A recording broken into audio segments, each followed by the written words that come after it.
Good evening and welcome to another episode of Hope at Night. Is paranormal activity real, or do people just have overactive imaginations? Years ago, I met some new neighbors. We began talking and they informed me the former owners still lived in the house. Well, that didn't make any sense since the former owners had recently passed away.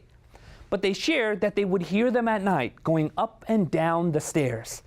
They said that they were big-time smokers too, and they would see cigarette smoke clouds moving through the air. So does the supernatural world exist? Is it something to embrace or something to fear? And how much power does it really have? Today we have someone who is going to help us answer that question. He has gone from communicating with spirits at the foot of his bed each night to now serving as a lay pastor and talking to the God of heaven throughout each day. Please welcome to Hope at Night, Jace Addison. I'm glad you're here. Jace, so you grew up going to church. Why in the world did you leave your church as you got older? Yeah, so as a kid, I had some supernatural experiences that were relatively minor than what I faced later on in life. But those, coupled with the fact that as I was going into high school, I learned more about the theory of evolution, and I was starting to get an interest in partying and drinking and doing all that kind of stuff. I started to see less and less need of a God in my life. So eventually, whenever I was in the middle of high school, I refused to go to church anymore. Okay. Yeah. So you begin to drift away from the church, if that sounds right? Yes. And you were attracted to things of the world, the partying, the lifestyle, all that stuff. Yes. But eventually, you begin to be attracted to spiritualism. Yes. Can you break that down for us? Yeah, so when I was a child, I had these supernatural experiences that, though I learned about the theory of evolution, those supernatural experiences as a kid couldn't allow me to just embrace this idea that there's nothing else out there than what meets the eyes. A purely unsupernatural look at the world. So I started to study into other religions because I didn't think Christianity was the way, because I didn't really see practical Christianity lived out in my life, and nor did I see a reason to believe in the Bible. So if I get this right, you still felt that longing for spirituality. Yes. You just didn't find it in the church Yes. at that time. Okay. Yes, so I started to study into the religions of Native Americanism, shamanism, Buddhism, and Hinduism. And as I was studying, I learned how these different religions could actually harmonize pretty well with the theory of evolution. The theory of evolution has a teaching that when successive generations repeat one after another, they get more and more advanced. And it's kind of an open-ended question what the theory of evolution leaves it to, but these other religions kind of filled in that question for me. They say after successive lives and reincarnations, or however you want to view it, we eventually become gods. Right. And so I thought, whoa, so these religions are harmonizing with the science that I was learning in high school, and it's answering the open-ended question. So I started to study into those religions and learning about this whole idea of becoming a God. Mind you, I never understood what the Bible said about, what the serpent said to Eve back in Genesis chapter 3. So I just went on with it. What was the devil's first lie to Eve? One is, you shall not surely die. The second one was that you will be as gods, knowing good and evil. So as weird as it sounds, that was my course of study. As I went into college, I started to study into how to become a god. Now that sounds really weird, but I ended up coming across the books by Aleister Crowley. For those who don't know, Aleister Crowley was labeled the most wicked man of the 18th century, and he was the advisor for Antony LaVey, who was the founder of the Church of Satan later in the 19th century. So I read his books, and I learned that there were these beings, these spiritual beings that some people call them demons, some people call them spirits. Basically, they want to help us get to that point where we can become gods. And I said, oh, well, that sounds pretty useful. So you begin to explore some of this literature and embrace some of this philosophy of ascending into gods, Yes. right? Yes, I did. What supernatural experiences did you begin to have at this time? Well, there was a lot of supernatural experiences before I started reading his books. I would get into astral projections, which is basically out-of-body experiences. I would do a lot of meditation and getting into trances through different music styles that I was listening to. But whenever I started reading his books, he would detail rituals that could be done to contact these spirit beings. And to be honest, I thought that some of his rituals were overcomplicated, and I thought, if these spirit beings want to talk to me, they'll talk to me. So I did a simplified version of his ritual, and that night there was 3 beings in the exact description that he laid out in his book that appeared before the foot of my bed, and we talked. And Was this during a dream? Was this during a trance? I was awake. Okay. I was awake during this time. And so as I was talking to these beings, the reason I communicated to them is because I said I had questions and I wanted answers. And I thought that these would be some good people to talk to. And a lot of people ask me, weren't you scared during this time? I actually was more comfortable talking to them than a lot of people in my life. They were very friendly, very, very comforting to be around during that time of my life. And that's really a lesson to be learned, is just because something is evil doesn't necessarily mean that it has to make you feel uncomfortable. Right. So as I started communicating with them after that night, I was able to ask them questions about different things that I had throughout the day. And the answers would come to me either through impressions.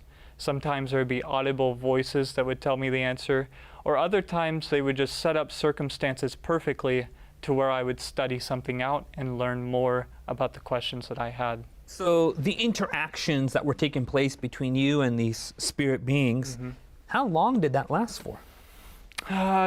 Just around 1.5 years. With all of this that was taking place, what led you back to God? So as I progressed more in talking to these beings, there was a lot of changes that took place in my life. I became healthier because they taught me about different aspects of health and what foods to avoid, what foods to embrace. So your life, your life was literally being influenced and shaped. Yes. By the communications you were having by Definitely. by these spirit beings. Okay. Yes. From the food that I ate to the music I listened to, I stopped watching television at that time because they were informing me to get me more receptive to their influence. I needed to start cutting media out of my life. I needed to live a more simple lifestyle. And that's something that's pretty common in the New Age, is that you'll find, along with the New Age, this emphasis of minimalism, plant-based lifestyles, veganism, all that kind of stuff. And I was embracing it all to the T. I did. Jace, it doesn't seem like they had a negative influence on your life. It seems fairly positive. It seems positive, but I think the most dangerous poison isn't the poison that's in the veil that says poison. I think the poison that's the most dangerous is the one that's in your food. And it's something that's mixed with truth. So as I was really learning all that they had to offer me, the mindset of becoming a god was being strengthened. And even though there was physical benefits and there was mental benefits, there was a lot of unforeseen danger that I was embracing in my life. Wow, wow. How did you come back to Jesus? Yes, so that's a great question. As I talked to the demons more, they offered me more and more, to the point where they said, you can have whatever you want. You can have all the money, you can have all the fame. You can have all the pleasures of this world that you want, but we want a commitment out of you. And by this time, I had seen so much suffering that their system had brought upon people that I didn't want anything to do with it. And I knew that was the Holy Spirit working in my life at that time, because naturally, my selfish heart would want everything that they were offering, even if it was at the expense of other people. So for about 6 months straight, I really was having a hard spiritual time. At first, the demons, whenever I talked to them, they were very comfortable to be around, but then they started appearing into forms that terrified me really bad. Sometimes they would appear before me and my girlfriend at the time. Other times they would appear before me and a group of friends. And I guess that was the most awakening time that I knew I was in trouble, is that I couldn't just say, oh, it's my mind at this point, because there was other people seeing the exact same things that I was seeing. Wow. And that really scared me in the time. So you started, the experience became negative. It went from being positive to become more negative, more harassing. Continue. What led you away from that eventually? So what led me away from it was that one day I had it up to here with all the stress that I was being put under, and I went home and I talked to my girlfriend. I said, if I go any further in this line, I'm going to pass away. And she said, if we give our lives to God, He'll protect us. And I thought, what? Like, that was the first time she ever brought up God into our relationship. That was the first time I actually thought about God in years. And I thought, I realized that He was protecting me, because there were times in that 6-month period especially that I should have passed away.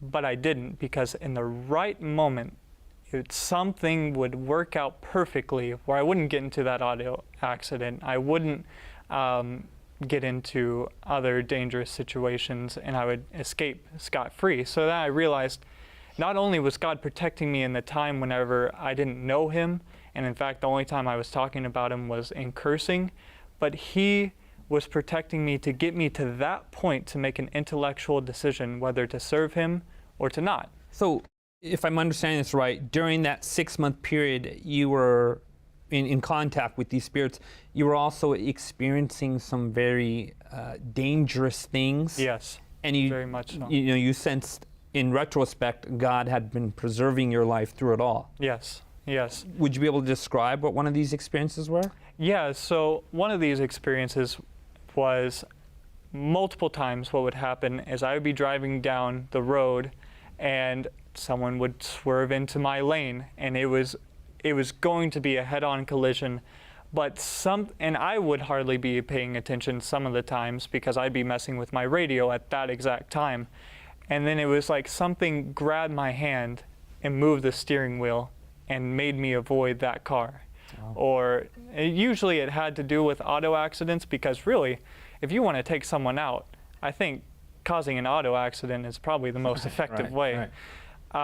But that's an example of some of the things that were happening. But eventually, I started realizing that God was preserving my life through this.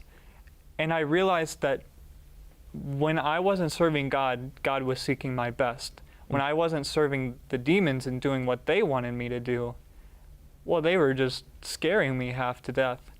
And I started comparing what they were like to what God was like, and I was like, who wouldn't want to serve God? Right. If He's treating people like me with kindness and with care to get us to the point to come to Him, why would I go to the other side and be scared all the time and be forced into submission? So that night in 2018, I gave my life to God. Wow, that's not too long ago. No, Oh. Just over 5 years. Well, what happened after that? Well, things got harder. Things got much harder, but I had someone to lean on. Did you still experience supernatural things afterwards? Yeah, for quite a few months afterwards, I started to have more intense supernatural experiences on the bad side, but So it became more, you sense more negative spiritual experiences. Okay. yeah. But at the same time, I was having positive spiritual experiences whenever I was studying God's Word, whenever I was praying. But I guess the demons knew that I was coming to God, so they wanted to double down on their efforts. Sounds like a very fierce battle was taking place. It was pretty rough. Wow. Yeah. So what have you been up to since that time?